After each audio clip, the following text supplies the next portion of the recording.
Unidentified. My Top UFO Cases by Hector V. Bello, March 2018. The 1968 Minot Air Force Base UFO event in the United States of America. Minot Air Force Base. Project Blue Book case dated October 24th, 1968, when missile crews, control personnel, and maintenance personnel observed a UFO in the vicinity of the base. The following is the tape between the air controllers and the B-52 crew with call sign JAG-31.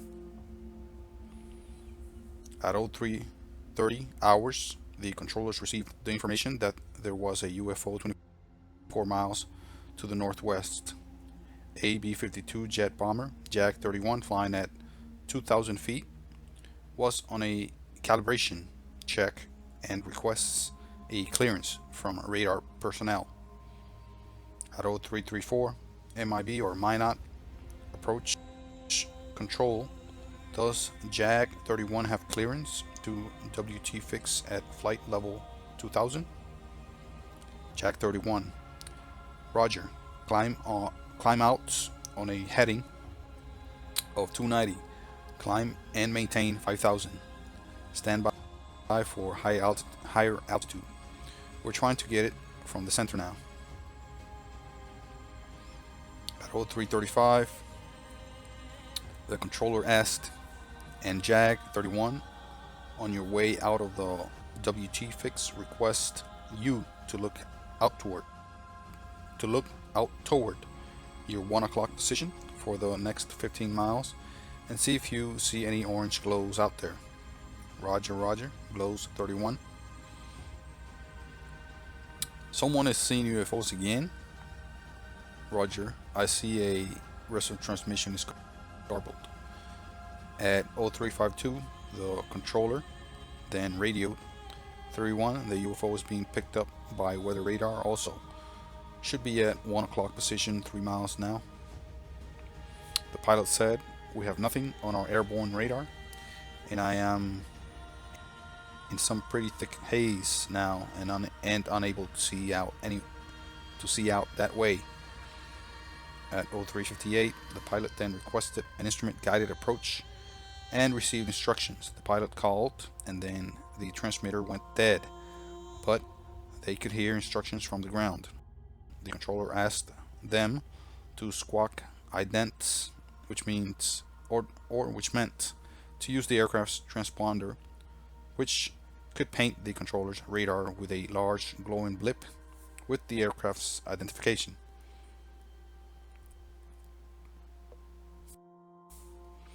At 0400, the controller then radioed, JAG-31, if you hear me squawk ident, JAG-31, ident observed.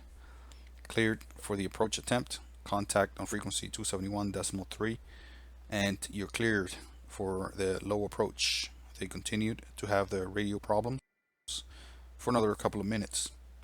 At 0402, they were able to communicate easily. The pilot said our UFO was off to our left side when we started penetration. Roger. Understand you did see something on your left side. We had a radar return at about a mile and a quarter.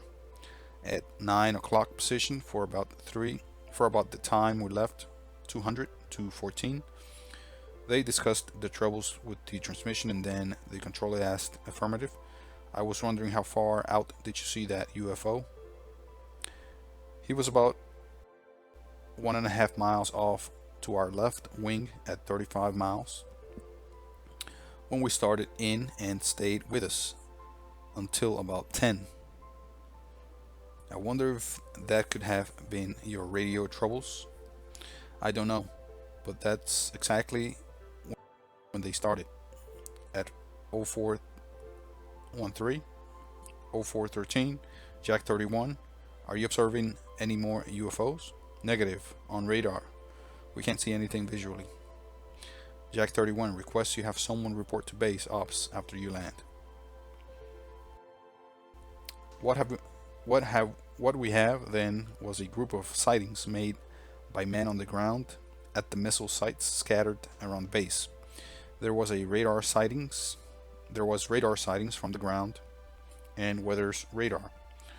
There were visual sightings from the crew on the B-52 and an airborne radar sighting where the target traveled at 3,000 miles per hour. Scope photographs were taken.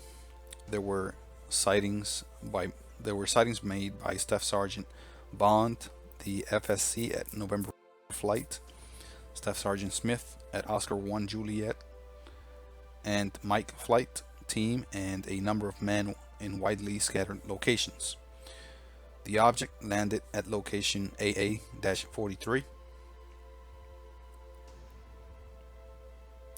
and the entire observation lasted for 45 minutes. 14 other people in separate locations also reported the UFO.